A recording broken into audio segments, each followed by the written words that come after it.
Bismillahirrahmanirrahim. Assalamualaikum warahmatullahi wabarakatuh. Hari ini saya akan berkongsi berkenaan satu tajuk yang amat perlu diketahui oleh masyarakat, iaitu bidang kuasa Mahkamah Syariah dalam pengendalian kes murtad di Malaysia. Tahukah anda bahawa terdapat 863 permohonan untuk keluar daripada agama Islam yang dimohon pada tahun 2000 hingga 2010. Kalau kita dengar statistik ni, saya rasa bagi saya amat bimbang kerana ia melibatkan masalah akidah umat Islam. Jadi, sebenarnya apakah bidang kuasa mahkamah dalam menyelesaikan perkara-perkara berkaitan dengan kes-kes murtad ini? Tapi sebelum itu, perkara pertama yang kita perlu tahu adalah hanya mahkamah syariah yang berbidang kuasa untuk mengendalikan kes-kes murtad di Malaysia. Kenapa? Sebab terdapatnya satu peruntukan dalam Perlembagaan Persekutuan di bawah Senarai 2 Jadual ke-9 yang menyatakan bahawa segala perkara yang berkaitan dengan hal ehwal orang Islam berkenaan dengan agama Islam exclusively di bawah Mahkamah Syariah, iaitu di bawah kuasa negeri. Mahkamah Sivil tak boleh masuk campur.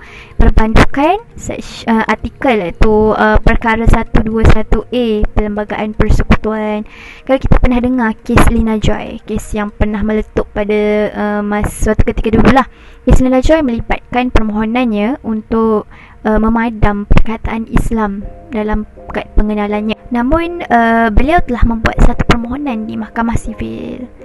Bila beliau dah membuat satu permohonan dekat Mahkamah Sivil tidak menerima kerana Mahkamah Sivil menyatakan bahawa pengisytiharan status agama bagi seseorang yang beragama Islam adalah di bawah bidang kuasa Mahkamah Syariah. Jadi jelaslah di sini bahawa Mahkamah Syariah yang satu-satunya mahkamah yang berbidang kuasa.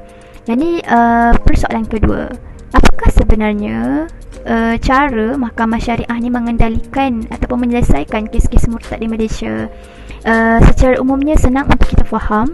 Terdapat dua pendekatan yang diambil. Yang pertama, ada beberapa negeri, iaitu 5 buah negeri, mengklasifikasikan murtad sebagai satu kesalahan jenayah syariah melalui terma percubaan murtad, menghina agama Islam, mengaku diri keluar daripada agama Islam, dan beberapa terma yang lain lah, yang antaranya adalah dalam Seksyen 55 Enactment Pentadbiran Agama Islam Negeri Melaka menyatakan bahawa satu perbuatan yang menunjukkan adanya unsur percubaan untuk murtad merupakan satu kesalahan jenayah syariah dalam negeri Melaka.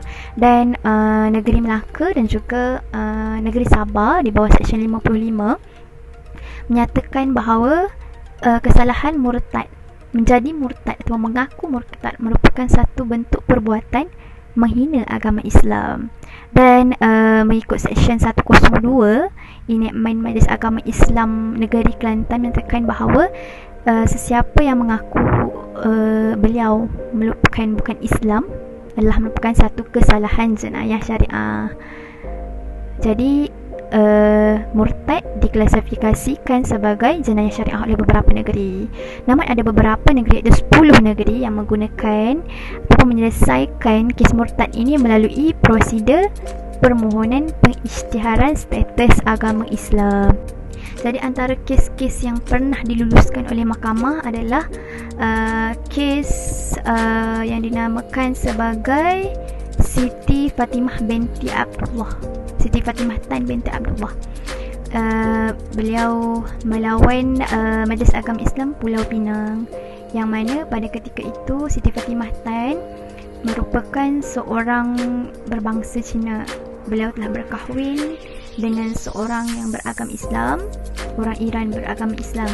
Jadi hakim mengambil keterangan daripada beliau dan beberapa saksi, dan akhirnya hakim berpuas hati bahawa beliau tidak sempurna pemelukan beliau sebagai seorang yang beragama Islam. Jadi hakim mengisytiharkan bahawa beliau bukan Islam.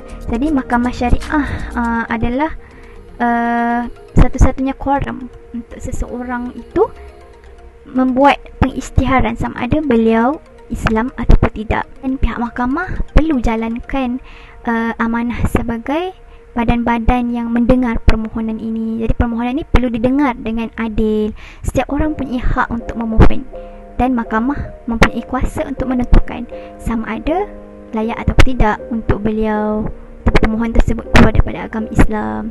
Jadi itu sahaja berkenaan dengan bidang kuasa mahkamah syariah berkenaan pengendalian kes murtad di Malaysia. Terima kasih.